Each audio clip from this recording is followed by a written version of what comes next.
Silver, उससे अगले साल गोल्ड मेडल था। उसके बाद मैंने 2012 में रसिया चैम्पियन बना, 2013 में यूरोप चैम्पियन बना, 2016 में जीबीओ का मिस्टर वर्ल्ड बना, 2017 में एनबीबीआई यूनिवर्स बना। उसके बाद 2019 में फिर मैं एनबीबीआई का मिस्टर ओलंपिया बना। 2020 में मैं आर्नोल्ड क्लासिक की तैयारी कर रहा था ऑस्ट्रेलिया के लिए, कोविड की वजह से जा नहीं पाया। उसके बाद मैं कोविड के जो दौर से भी गुजरा हूँ, मेरे को कोविड भी हो गया था। कोविड जस्ट ख़त्म होने के बाद मैंने दोबारा तैयारी शुरू करी। वो कोविड की वजह से वीकनेस और मसल इतने वीक थे, मेरी चेस्ट और ट्राइसेप्स में फुल्ली इंजरी होगी। उस इंजरी से कम बैक करते हुए मैंने स्वीडन में अभी जस्ट 20 अप्रैल से लेके 22 अप्रैल तक चैम्पियनशिप, आयरन वर्ल्ड चैम्पियनशिप थी और प्रो शो क्वालिफाई था एनपीसी का। वो दोनों इवेंट मैंने खेले। घर का कैसे सहयोग मिला? देखो, मेरे को बचपन से ही घर वालों ने मेरी पूरी सपोर्ट करी है। मेरे पापा मम्मी ने मेरे को पूरी फ्रीडम दी है, बेटा आपकी ज़िंदगी है, जो आप करना चाहो वो करो। हरियाणा एक किस्म से एथलीटों का माना जाता है राज्य है, और यहाँ बॉक्सर भी हैं, पहलवान भी हैं, तो फिर आपने यही प्रोफेशन क्यों चुना? देखिए, मैं ना शारीरिक रूप से बड़ा कमज़ोर था और मैं बड़ा बीमार रहता था। मेरे को आज भी याद है, 7th-6th क्लास में था, मेरे मम्मी पापा, क्या मेरे को भी याद है, मेमोरी है। डॉक्टरों ने मेरे को जवाब दे दिया था कि इसको घर ले जाओ, आप इसकी सेवा करो, अब ये बचने वाला नहीं है। भगवान की मर्जी थी, मैं कभी भी ठीक नहीं रहा। आप यकीन मानोगे, मैं 6th-7th तक क्लास मैं पूरे साल में 1 महीने के लिए स्कूल गया हूँ, सिर्फ एग्ज़ाम देने जाता था। क्या क्या प्रॉब्लम थी? मेरे को खांसी होती रही, रूटीन में खांसी होती थी, कभी टाइफाइड हो जाता था, कभी निमोनिया हो जाता था, सीजनली बुखार नहीं उतरता था। ये सब बड़ी प्रॉब्लम के दौर से मेरा बचपन बीमारियों के दौर से गुजरा है। तो इस से किसी ने सजेस्ट किया आप एक्सरसाइज क्यों नहीं करते, तो मैंने स्टार्टिंग में एक्सरसाइज स्टार्ट किया। एक्सरसाइज करते करते करते करते करते करते मैं यहाँ तक पहुँच गया, पता ही नहीं चला टाइम का। कॉलेज टाइम में क्या कोई प्रतियोगिता जीती है कितनी? हाँ, मैंने कॉलेज टाइम में, मैं 2006 में, जैसे मैं बताया, उस टाइम मैं कॉलेज में ही था, स्टेट चैम्पियन बना। ऑल इंडिया यूनिवर्सिटी मैंने कॉलेज से फर्स्ट ईयर में मैंने ऑल इंडिया यूनिवर्सिटी की तैयारी की थी। मैं टॉप 10 से भी बाहर था, आज भी मेरे को याद है। सेकेंड ईयर में मैंने सिल्वर मेडल मारा, फाइनल ईयर में मैंने फिर गोल्ड मारा। मैं sports man of the year भी बनाया था, एसडी कॉलेज में से पास आउट हूँ मैं पानीपत। प्रवीण जी, अब हाल ही में कौन सा खिताब आपने जीता? अभी आयरन वर्ल्ड चैम्पियनशिप थी, मैंने अपने वेट में 4th प्लेस हासिल की है। कितने कैटेगरी वेट में आपने? मैंने 90 प्लस में थे, मेरे वेट में 16 कंट्रियों ने भाग लिया था, और जो मैंने प्रो शो खेल रहा था उसमें 32 कंट्रियों ने भाग लिया था। उसमें टॉप 10 में रहा मैं, टॉप 5 में मेरा बैड लक, मैं आ नहीं पाया। अभी कौन सा खिताब आपको मिला?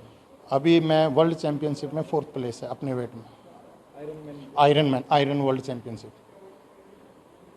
और अभी और क्या है, क्या अभी मेरा आगे दोबारा प्रो शो की तैयारी करना, प्रो शो क्वालिफाई करना, प्रो शो की तैयारी करके मेरा ड्रीम है। मैं पता नहीं आज तक कोई इंडियन कर पाया नहीं कर पाया है, मेरा ड्रीम है मैं एक बार ओलंपिया के स्टेज पे ज़रूर खेल लूँ और मेडल मारूँ।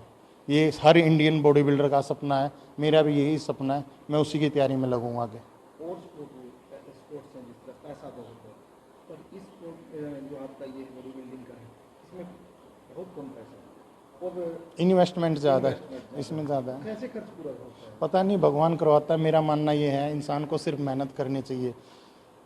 हेल्प आपको किसी ना किसी रास्ते से भगवान अपने आप भेज देता है। मैंने कभी भी ये नहीं सोचा था, मैं 17-18 कंट्री खेल चुका हूँ, मैं कभी बाहर जाके खेलूँगा, बट वो कहते हैं ना, मेहनत करने वालों की कभी भगवान हार नहीं होने देता। कोई भी स्पोर्ट्समैन है, यहाँ डिस्ट्रिक्ट में मेडल नहीं मारते, बच्चों को स्पॉन्सरशिप पहले चाहिए, ऐसा नहीं होता। आप पहले कुछ करके दिखाओ, जज्बा रखो, भगवान आपके लिए आपके रास्ते अपने आप खोल देगा। आपके फादर आपके एग्रीकल्चर में? हाँ, मेरा फादर पहले NFL में थे, अब रिटायरमेंट के बाद एग्रीकल्चर में ही है। तो अभी आप जिम चलाते हैं? मैं जिम चलाता हूँ, मॉडल टाउन पानीपत। कितने बच्चे लोग ट्रेनिंग लेते हैं? मेरे पास 70 से 80 बच्चे ट्रेनिंग आते हैं, जो फिटनेस पर्पज़ के लिए मैं ट्रेनिंग करता हूँ। और मेरे मोस्टली जो मैं PT भी लेता हूँ, पर्सनल क्लाइंट है, डॉक्टर है और सरकारी मुलाजिम है, बहुत से अफसर हैं।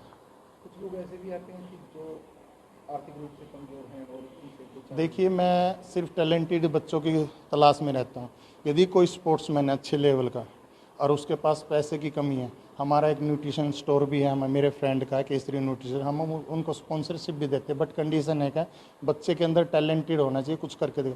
और मेरी जिम स्पोर्ट्समैनों के लिए हमेशा फ्री रही है, आज नहीं, पिछले 10 सालों से कोई भी स्पोर्ट्समैन आके प्रैक्टिस एनी टाइम किसी भी टाइम कर सकता है, कोई चार्ज नहीं। कोई चार्ज नहीं है। मेरी ट्रेनिंग का भी कोई चार्ज नहीं है, बट मेरी कंडीशन एक है, जिस भी फील्ड में हो मेरे को मेडल चाहिए उससे।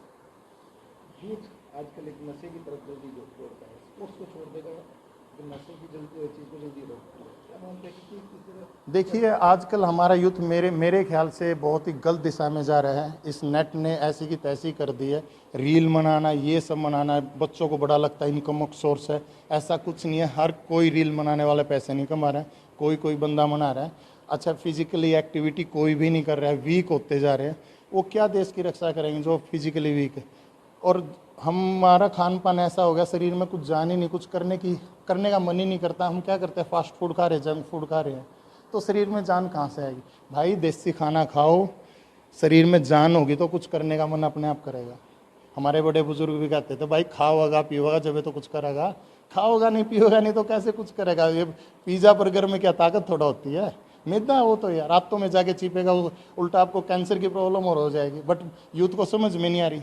मेरी बहनों से मेरी माताओं से विनती है, अपने बच्चों को, पतियों को, बेटों को घर का खाना परोस के खिलाए, घर का देसी खाना, वही जान लेके आएगा शरीर में। नाम बताइए। Praveen Nandal, USA world champion, mister universe NBBI।